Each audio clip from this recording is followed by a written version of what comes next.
What happens when she keeps refusing to leave? Berlin. June 18, court still buzzing. Alex Eala drops to both knees. Match point. Hands already shaking. She had just beaten the world number 2. 24 hours later, she beat the world number 8. 2 seeds. 2 days. One wild card who was not even supposed to be in the main draw to begin with. I was shaking on match point, she said afterward. Then she did something the cameras almost missed. Before she spoke to a single reporter, before the trophy talk, before any of it, she pulled out her phone and called her dad. Ranked 35th. No seed. No bye. No safety net. Until Berlin. Now she is one win from a final that nobody had penciled her into 3 weeks ago. Saturday. 8 p.m. Manila time. She walks out against Linda Noskova, the only player on tour who has handed her a bagel set this season, on the one court where a single bad afternoon erases everything she just built. So here is the question worth the next 10 minutes of your time. What happens when a player who is not supposed to be here keeps refusing to leave?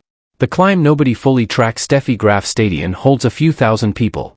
For most of this week, it was Eala's name being chanted from sections that a year ago could not have pronounced it. Here is the hard number. In June 2025, Eala was ranked outside the top 130. Today she sits at 35, with a career high of 29 set back in March. A climb of roughly 100 spots in 12 months, built one quarterfinal at a time, not one viral clip.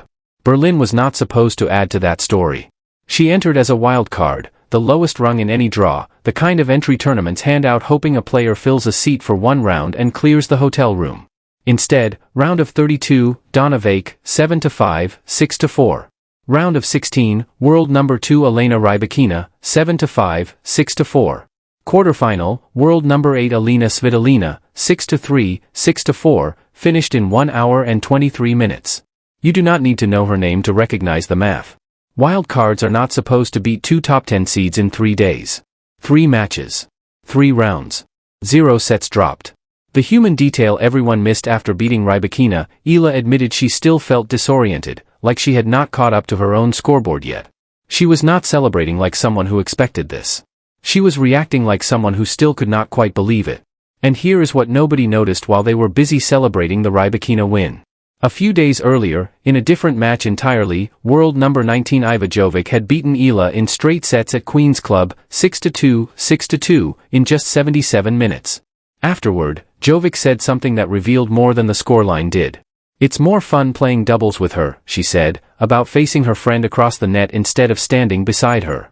It is a small line. But it came from a player who had just dismantled Eala, and even she was framing her as someone worth keeping close. Not a name to get past. Not a stepping stone. Someone worth keeping close. The WTA's own tour coverage used the phrase, career best win, in its headline on the Rybakina match before the result was even 12 hours old. ESPN went further, calling it the biggest victory of her season by ranking, tied directly to her win over then number 2 Iga Swiatek in Miami in 2025. And then there is the confirmation that nobody talks about.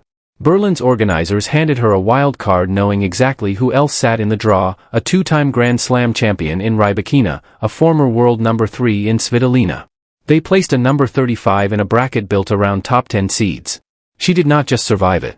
She went 3-0 against it. This is now Eala's 5th career win over a top 10 player.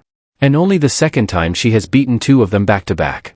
The other time was Miami, the run that put her name on the map in the first place.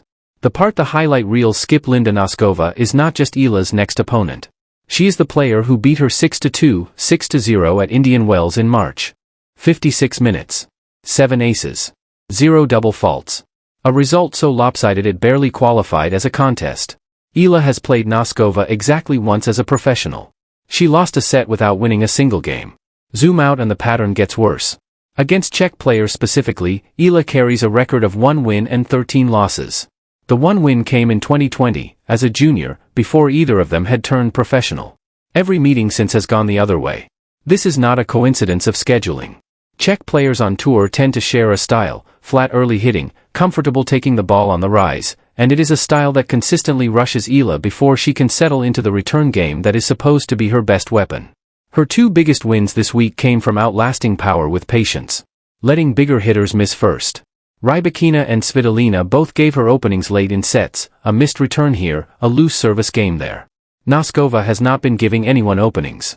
She finished her own quarterfinal having needed only 68 minutes to dismiss a former world number 2, with 8 aces and more than 70% of first serve points won. That is the gap. Eala's game is built to wear an opponent down over 3 sets. Noskova's game is built to end things before a third set is ever needed. The honest read: Eala's signature wins this week came against opponents whose games she had already partially solved before. Saturday, she faces the one opponent, and the one style, that has solved her recently, decisively, and on paper repeatedly. No fan account wants to say that part out loud. But it is the part that makes Saturday worth watching instead of assuming. Why this matters beyond the flag: strip away the flag for a moment and look at what a number 35 wildcard just did to a WTA 500 draw. A player entering through the lowest possible door, no seeding, no bye, no easy first round, beat her way through 2 seeded opponents anyway. That does not happen often. Not at any 500 level event or higher, on any tour. The historical comparison sits 15 months back.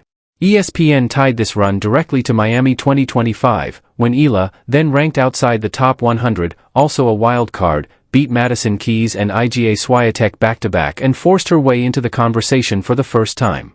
Berlin is not a fluke repeat of that week. It is the same blueprint, against tougher opposition, on a surface she had never proven herself on before this season. Grass is the hardest surface to learn late. It rewards players who grew up on it, who inherited the instincts for low bounces and short rallies. Eala did not grow up on grass. She is 9 wins and 1 loss on it this year anyway, a number that quietly outpaces players who have spent entire careers on the surface. What is actually at stake? Wimbledon starts June 29th, 9 days from this semifinal. A Berlin final would push Eala closer to a seeded spot at the year's 3rd Grand Slam, the difference between facing a qualifier in round 1 or walking straight into another top 10 name. That is not a Philippine storyline. That is a seeding storyline. And seeding storylines matter to anyone who follows this sport, regardless of which flag is on the shirt. This stopped being a story tennis fans elsewhere can skip. It is a contender story now. And contenders get tested. Which is exactly what is about to happen. The question Berlin has already answered. Berlin. June 20th, same court. Different match. Match point has not happened yet. Not for this one. Somewhere in the next few hours, Alex Eala either shakes hands with Linda Noskova as a finalist, or packs her bag and starts counting the weeks to Wimbledon. Remember the question. What happens when a player who is not supposed to be here keeps refusing to leave? Here is what Berlin has given us so far. She keeps finding one more match in her. Whether that holds against the one opponent who already beat her 6-0 in a set, we are about to find out. The honest prediction: this goes 3 sets. Decided by whether Eala's return game, the same weapon that cracked Rybakina and Svitolina in the moments that mattered, can find one crack in a serve that has not been broken all week. Straight sets. 3-set battle. Or a repeat of Indian Wells. You already have your pick. Now go watch the match.